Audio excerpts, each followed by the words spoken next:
Hello everybody. Welcome back to my YouTube channel, Her Refinery. If it's your first time joining in, welcome. You are most definitely welcome. And if you like it, yeah, if you like it, just don't hesitate to click on that subscribe button. All right, let's go into it. So the last time I recorded a video of this nature, I was sharing, I was doing a part two rather of my experience working in a toxic workplace, with a toxic manager. And I did promise to release a part three, but that's just going to be a segment of this particular video, because I'm also going to be sharing a testimony that something good can come out of a painful situation. All right. I'm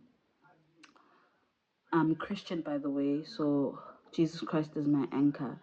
And you will hear me throwing verses here and there, because these verses rather, are verses that kept me going, are verses that revived hope when I felt like I was in a hopeless situation. All right, so it's only fair for me to share what kept me going between then and now. All right. And just to briefly summarize my part three, of how I eventually got released. A week before I left the company. I remember I left the company on my dad's birthday, the 4th of June. I remembered very well. Okay, a week before that, I fell ill. I felt ill. In psychology. There's what you call psychosomatic symptoms. So when what's happening to you emotionally or psychologically, what's happening in your head actually starts affecting you physically. All right. So I would experience abrupt headaches. I would, vomit. There was just a situation that happened exactly a week before I left that company, and I was rushed to hospital because when they checked my blood pressure, it was shooting through the roof. And when your blood pressure is extremely high, um, you are more likely to experience a stroke. So imagine possibly experiencing a stroke at work. Really, is it worth it? Is it worth it? Um, but that thing of holding on, hoping for the best. Hope doesn't kill. But there comes a time where it's time to really walk away. There's time to walk away. The Bible says there's there's a time for everything. you know there's a time to be born, a time to die. That's basically the circle of life.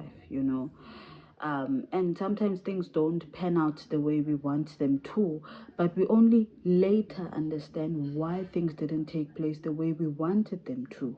All right.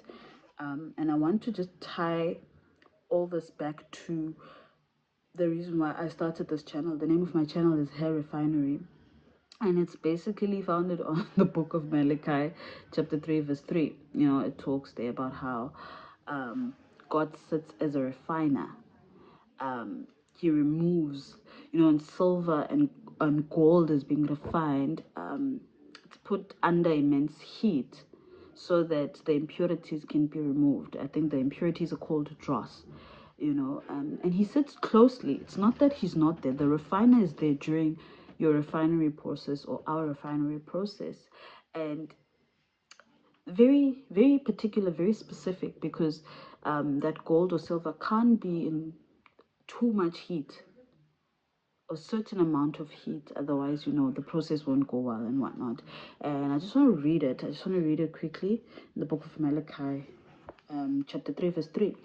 And it says, he will sit like a refiner of silver, burning away the dross. He will purify the Levites, refining them like gold and silver, so that they may once again offer acceptable sacrifices to the Lord. All right. So basically, um, the reason why I stepped forward with this YouTube channel was that I had faith. I had faith in my pain that something good can come out of this, and that in as much as I'm facing pain, there's probably also something that God is doing in terms of working on my character. Now, does this invalidate the injustices I faced? Absolutely not. They took place and they are wrong. An injustice is an injustice. A wrong is a wrong. Nothing is going to change that. But I had to also be careful not to become like my offender. You know, it's very important not to lose yourself in the midst of the pain, the challenges, the process. Okay, but rather allow God to do what He has to do in you or on your character in that particular season. So back to my story. A week before I left that company. I was rushed to hospital because my blood pressure was shooting through the roof. And guess what happened? When they checked my blood pressure again, it was perfectly fine. Explain that. And I think that was within a space of an hour, if not less. When they checked it when I was still at work, while I was waiting for someone to take me to the hospital, and when the nurse checked again at the hospital, and it went down, you know, so now I look like a liar. Like, what do you mean? But yeah, that's what happens when anxiety gets out of control, when you are in an environment where you don't know what's going to happen the following day. You don't know what is going to be said about you that will jeopardize your position in the company, or that will jeopardize your employment in this country, guys, with a high unemployment rate. All right, so I remember this one time. It was bad. It was bad. I'd remember, like, a friend would be sleeping next to me, and in the middle of the night I would be screaming. I don't know, screaming from what, but I knew it's because things had become so out of control working in that environment, and my body was struggling to keep up, my psyche was struggling to keep up, you know. But yeah, that's how it is. And there were moments where, of course, I felt hopeless. I exhausted every option there was to, try and get my case taken seriously. Like, I think I mentioned even in my other video, I didn't mind going for a lie detector test because I'm all about truth. It got to that. I did not mind if they were to be like, okay, you know what, we're going to do a polygraphy test now because we don't know who's who in the zoo, what's happening, who's telling the truth. I was absolutely ready for that. But fortunately, I say now, fortunately, then it was unfortunately it wasn't done. But now looking back, and I'll explain why. So this video is also me sharing how God came through for me after that hopeless season I was in, after, that dark situation I was in. So I'm reminded of a verse in the book of Genesis, chapter 1. It speaks about the Genesis, basically the creation, the start, where it all started, and how there was darkness that covered the primeval ocean. It was just water. There was nothing specific. There was no dry ground separated from the water bodies. It was just chaotic. The Bible goes on to say that the earth was void. It was empty. I googled the definition of empty. What does empty mean? And I came across this this explanation that said something that lacks purpose. I didn't expect to. I thought I was just going to see something saying has nothing, and something is empty, a vessel without anything. But it went on to say, that website I read from, that when something is empty, it's something that lacks purpose. All right. So before God spoke and said that there must be light, there was just chaos. There was darkness. I can imagine maybe the best word to use to describe that scene is hopelessness. But God stepped into the picture. His spirit was hovering over the waters, and he said, let there be light, and there was light. And he distinguished the light from darkness. Okay. And I would like to say that even in my hopeless situation then, my anchor was Jesus Christ. My anchor was God. He was my hope. He was my hope. Things were not going my way when I tried to apply for other positions within the company just to get away from that toxic manager. Sorry, I'm just trying to fix my ring light. Yes. So, in as much as things were not going my way, and I felt like, justice was not prevailing, my hard work was not being acknowledged. But the mere fact that God was present with me through it all, he's a source of hope. He's a symbol of hope, and that my story doesn't just end there. Okay. And me leaving that company doesn't now suddenly define my worth or who I am or why God brought me into this world. Okay, there's more to life than pain. Yes, pain is part of the process, but something beautiful can come out of pain. It works all together for the good. Okay. Maybe if I hadn't gone through what I went through, I wouldn't have started this YouTube channel that I've been meaning to start since I was doing my undergrad at Rhodes, you know. So some situations push you. They push you really. Some good can come out of a hopeless situation or out of a discouraging situation. In my case, because God is my anchor, definitely something good had to come out of that painful situation. Okay. um yes.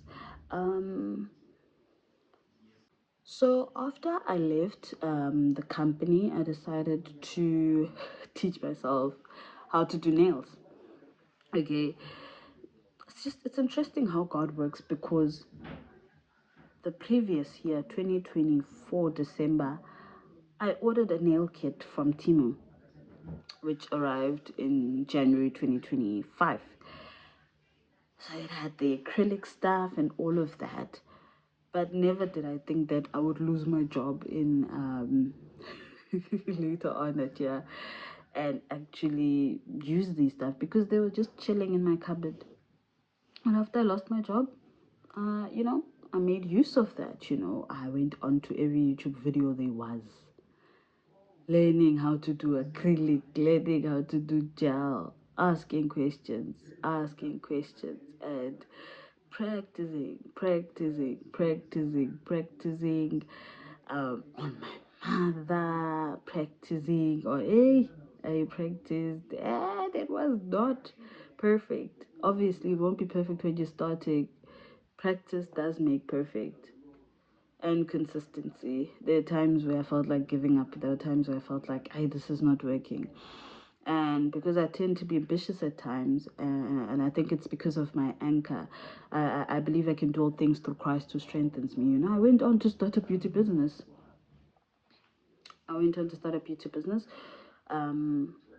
So at the time, I was in Kempton Park, and I relocated to Boksburg shortly afterwards, and I started doing people's nails. My prices were very low, because remember, I was a novice and I was still starting off. All right. So stay with me. Stay with me. The good news is coming, or rather, my testimony of how God came through for me. Um, you know, Sometimes we take things lightly, but God sees beyond. He is an omniscient God, all knowing.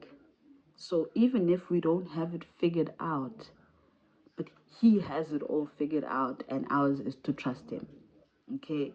So I also mentioned in my previous video that some of the money I made from my business in December is the same money I used to travel to Cape Town and Eastern Cape, So something good came out of that, and that was something to rejoice and be happy about. But I have to be brutally honest with you that the main reason why I started a business was because I was so done with corporate. I was so done with working under someone. Okay, I was so done because of what I had experienced. It's like, you know what, I'm going to be my own boss. Okay, I'm going to dictate my working hours, because clearly you can apply for a job elsewhere and it seems like these toxic managers are everywhere, you know. So I have to acknowledge that part, that I became quite hopeless in that regard, that there's no way that there's good managers out there because of that one experience. I was wrong. Okay. Um, this year, January of 2026, um, I had become acquainted with a church in Brakpan. Um, and really, I'm so thankful um, for that, because it kept me on my toes in terms of prayer. You know, some things are very spiritual. Some things are very spiritual. You think you're fighting a physical battle. No, my honey, we wrestle not against flesh and blood. We fight against powers of darkness, um, powers of darkness, principalities. And you need to know where you stand. You need to know your business. You need to know who and whose you are. All right. So my prayer life improved, and we went into a fast at church, and I hadn't gone on a fast in a very long time. We went on a Daniel fast. And on the second day of my fast, I basically uh, something that says I should call a certain company. Okay. But this is a beauty company now, nothing to do with corporate, or like, this is a beauty company, nails, massages, high end, beauty salons. Um, Something told me to contact them, you know, not in a distant town, even not even in Gauteng, and something that insist on speaking to the manager there. And I went on and I did that. I was in communication with her, because I wanted to work as a nail tech. But remember, guys, that I'm not a qualified nail tech, to say the least. I'm not. I don't have the qualification. I didn't go to school for it. I'm self-taught. So I know the process, but I'm self-taught. So there's certain high-end salons that can't take you because you're not accredited or you're not qualified. You don't have the qualification. They can't hire you without the qualification. And there was just something in me. I would like to believe it was God. Just speak to the manager. And I met this lady. Um, let's call her, just to protect her identity. Um, let's call her Tina. I met Tina, and the way she was speaking to me as we were exchanging emails, there was just something different about her. There was something that showed that she respected a human being, even if she is at a place of privilege where she owns these franchises of these high-end salons. But the way she spoke to me, someone seeking employment, it said a lot about her character. And it was something I never expected to experience after what I experienced in my previous workplace, having a manager that actually, sorry, she's not a manager, she's an owner. She's like the big boss there at this particular franchise company. And I never expected to come across that. I had accepted that, okay, you know what? It is what it is. Um, yeah. And to cut a long story short, I got a job at one of the same company, just not this lady's franchise. Okay, guys, sorry about that. I ran out of space, so I had to quickly make a plan. So if you notice that the lighting or the angling is different, I'm really sorry about that. It's because I had to redo another video. Not redo, rather, just continue, because I have to finish what I started, okay? Cool. So I got a job offer at the same company, just in a different suburb. Remember, Tina's franchise is in the Western Cape, and I got an offer in Benoni, so still within the East Rand. I go there, and I get the role of being a receptionist, an an administrator at the same time. So I'm excited, I'm happy, Then I had my first encounter with the manager there. I had my first encounter, and prior to the meeting I had with her, there's like forms I had to fill in where I had to state my, work history and all that jazz. And I was hesitant to put my previous company because I knew that my former manager might jeopardize this position. I had heard stories before of her doing such. So I didn't put her name. I put the name of the company, but I didn't put her name. All right. And this was me just hoping that if my new boss decides to call for a reference check, then, they'll catch on that the company that, how Spogazi left the company. So, you know, I assumed, but life doesn't happen the way we expect it to, right? And I had the meet up with her, meet up with the franchise owner, and sensed something wasn't right. Okay? So I can't go around saying that. I just kept that feeling to myself. And things unveiled. Things unveiled. And it wasn't too long until she insisted that she wanted to speak to my former line manager. I was like, okay, let's see how things go. But I refuse to live in fear. I refuse to be anxious because I stand on my truth even to this day. That I did my best in that former company, and yeah, things turned out the way they did. So if the former manager is gonna jeopardize my new job role, that's on her. It's a reflection of her, not me. That's the thing I had to. All right, so yes, I made that conscious choice that I am not going to be panicking, losing my sanity, because of that person. You get, and it wasn't until long when I had a second meeting with my boss from Benoni that, you know what, I got a hold of your line manager. And I was like to myself, it's about to go down. And I said to her, what did she say? What did she say to you? I'm not going to go into much detail with the meeting I had with that lady.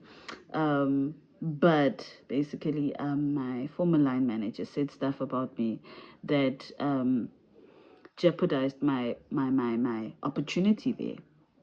And I remember saying to my mom, I don't know what this lady wants from me.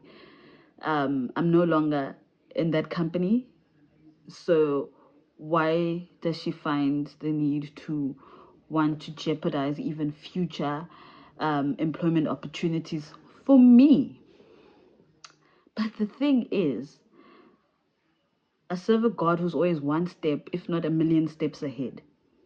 So even when things seemingly came crumbling down for me and Benoni, God had another card up his sleeve. Because guess what? The lady I was telling you about, Tina, not her real name, but Tina, told me she gave me an offer, all right? And she says, I see she likes my energy, she likes my enthusiasm, and she's going to pay for my fees to go to an internationally accredited beauty academy. When I talk about God, God comes through.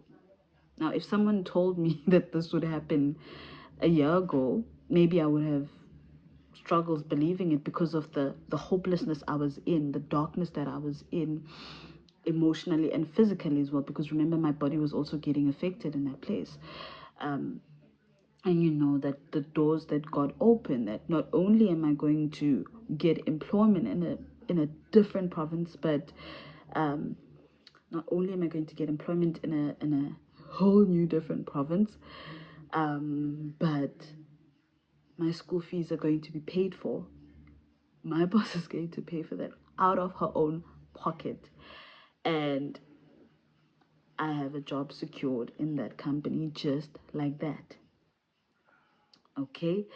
Um, that's my testimony. That's my testimony.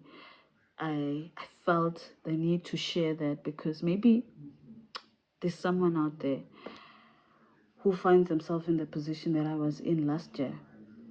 You know, you're trying to make a toxic workplace environment work out, but it's not working out. Turn to God and pray. I don't promise you immediate relief because it took time for me to get to where I am. It took a while for me to get this breakthrough, but it happened anyways. Because when God says yes, no one can say no. Contrary to how powerful certain people can be, or what tricks they have up their sleeve to make your life a living hell. But if God says yes, no one, and I mean no one, can say no. When God opens doors, no one can close them shut. And I know that what I'm saying is cliche. It's cliche for a reason because it carries truth. It holds truth. Okay, and I'm very grateful to God for this opportunity. I'm grateful, and don't lose hope. It's going to be okay.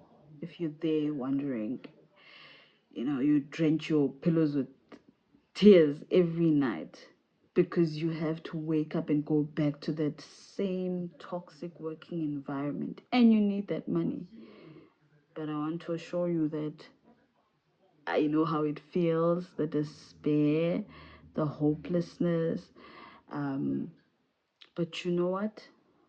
There comes a time where light walks into the darkness and things get better. It will be okay. You will be okay.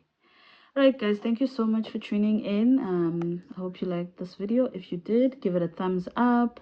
If you haven't subscribed yet, please don't forget to do so. And I will see you next time. Bye.